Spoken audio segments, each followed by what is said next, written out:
Hey, I'm Dr. Anita. Welcome to the third video of this free 4-video training series based on proven principles I talk about in my website, thefreedomprescription.com. In our last time together, we learned about how powerful your decision to start a home-based business is. We acknowledged that you have some major and important goals to achieve that will make a big difference in the life of your family. But we also learned that focusing only on specific goals is limiting, and it may actually be causing you to hold back your business growth. You learned that you're a leader. You lead your business, no matter how big or small. And that as a leader, your most critical role is to set and hold the vision for your business and your organization. Because if the leader of any group is unclear about the direction and vision of the group, then the group will falter. It's just a matter of time. When you're talking to a group of people, or even just one other person, especially if it's someone you just met, they will be much more inclined to listen to what you have to say when they understand and know more about who you are. People have a built-in mechanism that makes them hold back until they feel really comfortable with someone else. It protects us from forming relationships with people who might not be good for us or who might take advantage of us. As a person building your business, please understand this about people. They may have a healthy mistrust of you. It's normal and actually kind of a good thing that we all have. However, it also means you have to work quickly to establish trust and credibility with others. Once they trust you, they'll be much more likely to take you seriously. People like to know the context of other people. As an example, when you announce to people, "I'm going to go on vacation next week," the first thing they do is ask, "Well, where are you going?" They ask because it gives them some context to understand more about you, about what you like to do, and how to spend your time. The end point really gives a ton of information, and by not providing that end point, it leaves people wondering. Can you imagine if people asked where you're going on vacation and you never told them? And if you're trying to sell a product or an opportunity, you do not want your audience sitting there trying to figure you out. You want them listening to your presentation, but they're not going to give you their full attention until they understand where you're going. So if you're doing a presentation or you're leading a training session, or if you're meeting with potential new customers, whoever, the audience wants to know what your agenda is. They want to know where you're going to take them. If they don't know that up front, they'll listen to you, but there's always going to be a part of them that's wondering, who is this person? What do they want from me? And should I trust them? By clearly stating a vision as a leader, you're telling people, look, this is where we're going. This is the end point I'm trying to achieve. So the most crucial first component in your business to work on is for you to develop a vision for yourself and your business. And in doing so, I actually encourage my clients to develop a vision that's really comprehensive and is actually the purpose for their whole life. It sounds like a big deal, but your business is personal. You're probably doing it because it resonates with something deep inside of you, something that's important to you and honors something that's valuable to you and your family. Being able to articulate your vision, your purpose in life, becomes very compelling. When you can tell people, my purpose in life is to lift women up and influence healthy and strong families in the process, or my purpose in life is to help create 1 million independent and financially stable families in America, that really grabs people's attention. And it makes them understand what motivates you very quickly. When you stand in front of an audience, or even just one person, you say, this is what I'm about, and this is how my business fits into my purpose. It makes people immediately feel more comfortable and even excited about it.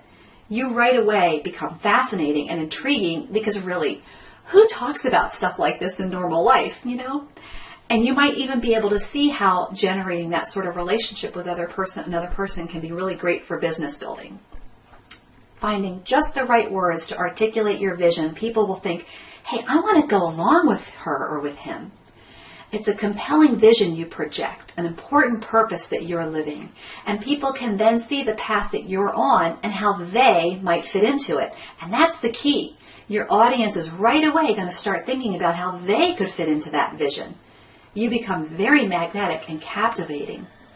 So what is a vision statement? A well-worded vision statement is like the North Star, It provides direction and it helps to orient all of your activities. Something's either getting you closer to your vision or it's pulling you away from it. And importantly, a vision is something that you will never actually reach, just like the North Star. My purpose is to unrelentingly pursue peak performance in everyone I encounter as well as myself. I'm never going to finish my vision. I may find different and new ways to move towards it, but I'll never run out of people to help towards their peak performance. And that's what makes a vision different from a goal or even a mission statement. A mission is what you do. The vision is why you do it, what drives you, what your purpose is. A goal is something tangible and can be a landmark or benchmark to let you know that you're on the right track, but it's something that you achieve and then it's over. Visions provide stability and structure to your audience. Your vision makes you more grounded and tells your audience what motivates you so they don't have to sit there and figure it out themselves. Any good leadership book will tell you the importance of vision. So if you don't totally believe what I'm saying, I'd encourage you to read John Maxwell and other respected leaders to find out for yourselves. I also have to say that my clients all really benefit from just this exercise alone. They tell me it's a game changer, and I already knew that. But they say that it helps them feel more confident and more directed. The ability to hone in on your vision is a proven and crucial foundational step for any great business. So now I'm going to teach you the exact steps you can take to discover what your vision is and how to find the perfect words to articulate it clearly to others. The good news is that your vision is already inside you, by the way. So I'm a person of faith, and I know God has a purpose for you, and that He wouldn't trick you by giving you a purpose without giving you clues on how to figure out what that purpose is. So there are actually clues throughout your life that point you toward your purpose. You've probably just not paid attention to them. These steps will get you started on developing a great vision. And I also have a bunch of other techniques to help you clarify your vision even more deeply. And I talk about those in the first module for members of thefreedomprescription.com. But here are the exact steps that you can take to begin with. First, plan to keep a piece of paper or a small notebook or some sort of smartphone or electronic device with you for the next week or two. It doesn't matter what you use, but have some way to record bits of information all in one place. I want you to keep a running list of any words, phrases, or ideas or images that resonate with you. As you move through your life, pay attention whenever you encounter any word or idea that strikes your interest, something that you're drawn towards. This is important in this process. Do not censor yourself. If something strikes your fancy, then write it down on your list. Really resist the urge to question yourself about why you like that word or wonder why some image resonates with you. Don't worry about it. Let your unconscious mind just direct this process. Your only job is to simply pay attention to the things that you're drawn to and then to write them down. Don't question this process, just go with it. The idea here is that you'll be drawn to the words, phrases, ideas that reflect your vision and your purpose. So don't try to engage your conscious mind and think your way through this. That'll just get you frustrated and this process won't work. Keep this running list for about a week, maybe 2 weeks. I've had some clients complete this in a few days and some who took a few months. But most clients find that 1 to 2 weeks of paying attention in this way gives them all the information they need.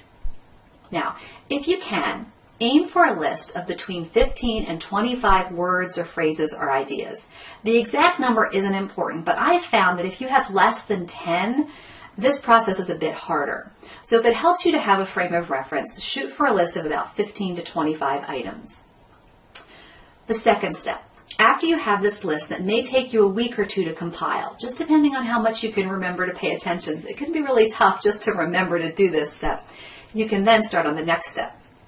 Now this next step is for you to sit down with your list in front of you and go through and eliminate any words or phrases or items that just no longer strikes your fancy. Maybe it's a word you still like, but when you compare it to the other items on your list, it just isn't as powerful to you.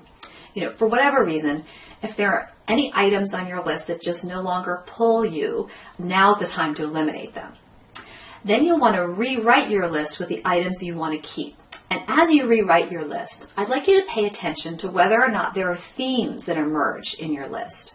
It's very common for people to be drawn to words that have a common idea or a theme behind them. So pay attention if that happened for you. It doesn't happen for everybody, though.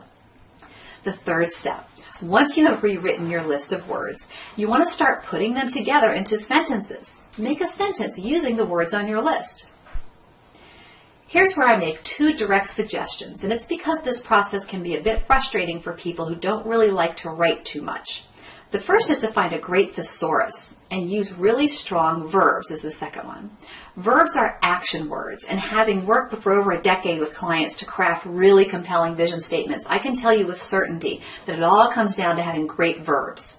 Examples: accelerate, activate, renew, elevate, advance, produce, empower, inspire, motivate. These are just ideas of really powerful verbs that when you put them into a vision statement, they really pack a verbal punch. And then find a thesaurus, or you can use a website called thesaurus.com. The goal is to find the perfect words that fit you to a T. Seek out the words that will fit into a sentence that describes your vision for your business or even for your life as a whole. This third step may take some time, and you'll find that you're going to tweak your vision statement as you move through your career. Your main vision won't change, but you will discover perhaps a more accurate word or phrase that reflects your vision. You can then change your vision statement so it's a better fit for you. And those are the steps. As you can see, they're really straightforward. It's not a hard process, but some people feel challenged with it because it's just such a different way of thinking about ourselves. It may feel strange and even unusual. But I can tell you that every client who has done this exercise finds it to be a very powerful process. The end product has a grounding effect that will help you feel more focused and more motivated. And in the next training video, I'll talk about how you can use your vision statement and what your next steps are going to be to really get your business in gear. But in the meantime, comment below on your thoughts about this process. Let me know some of the words you're coming up with, or if you have any questions. I look forward to meeting with you next time. Cheers!